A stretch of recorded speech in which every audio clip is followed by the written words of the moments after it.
ہر انسان کا دل اس کی عمر سے 4 مہینے بڑا ہے. میرا دل مجھ سے 4 مہینے بڑا ہے. آپ کا دل آپ سے 4 مہینے بڑا ہے. ہر آدمی کے دل کی عمر اس کی عمر سے 4 مہینے زیادہ ہے. میرے اندر جب روح پڑی اس وقت سے میری زندگی شروع ہوئی، پر میرا دل روح کے بغیر ہی دھڑکنا شروع کر دیتا ہے.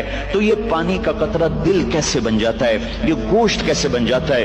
ہڈی کیسے بن جاتا ہے؟ پھر اس پر نوخن کیسے لگ جاتے ہیں؟ بال کیسے پیدا ہو جاتے ہیں؟ آنکھوں میں رنگ کیسے آ جاتا ہے؟ چھوٹی سی آنکھ میں 13 کروڑ بلب کیسے لگ جاتے ہیں؟ دوسری آنکھ میں 13 کروڑ آئی ریسپٹر یہ کیسے لگ جاتے ہیں؟ 26 کروڑ آئی ریسپٹر کے پیچھے 13 لاکھ کیبل ہیں جو بچھی ہوئی ہیں. 13 لاکھ کیبل جو 1.4 ملی میٹر سوراخ میں سے گزر رہی ہیں. 13 لاکھ تاروں کو 1.4 ملی میٹر میں سے گزارنا، یہ کون گزار رہا ہے کہ تاریں آپس میں سپارک نہیں ہوتی؟ اگر انہیں سپارکنگ شروع ہو جائے تو میں آپ کو الٹا نظر ہوں، آپ مجھے الٹے نظر آئیں. مسجد الٹی، گاڑی الٹی، بیگم الٹی، میاں الٹا، دفتر الٹا، ہر شے الٹی. یہ کون ہے؟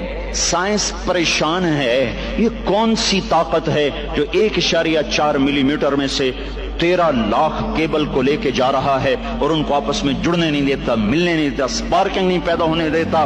یہ گوشت کا، یہ پانی کا نطفہ، یہ زبان سے بولنے کیسے لگ جاتا ہے؟ یہ کانوں سے سننے کیسے لگ جاتا ہے؟ اس کے اندر جذبات کا سمندر کہاں سے آ جاتا ہے؟ یہ احساسات کا بادشاہ کیسے بن جاتا ہے؟ یہ جذبات کی دنیا کیسے بساتا ہے؟ اس پر علوم کا فیضان کیسے ہوتا ہے؟ یہ عجیب و غریب علوم تک کیسے پہنچتا ہے؟ دماغ تو ریشے ہیں، ریشے پانی میں ایسے پھنسے ہوئے، اور تاریں ہی تاریں. اس میں سوچ کیسے، اس میں جذبہ کیسا، اس میں نفرت کیسی، اس میں محبت کیسی، اس میں انتقام کیسا، علم کیسا، اس میں روشنی کیسی، اس میں جذبات کیسے، اس میں احساسات کیسے.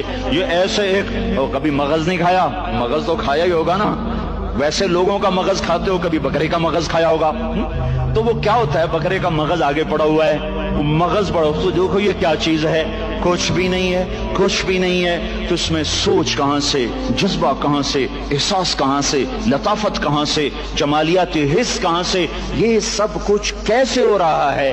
یہاں آ کر وہ پاگل ہو جاتے ہیں، پتہ نہیں کیسے ہو رہا ہے. یہ گندا پانی انسان کیسے بن جاتا ہے؟ پھر یہ حرکت میں کیسے آ جاتا ہے؟ پھر یہ زندہ کیسے ہو جاتا ہے؟ یہ باہر آ کے اتنا بڑا شاہکار کیسے بن جاتا ہے؟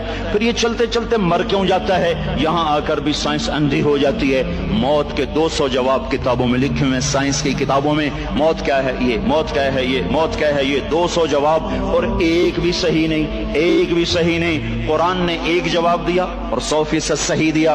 اللہ یتوفی الانفس حین موتها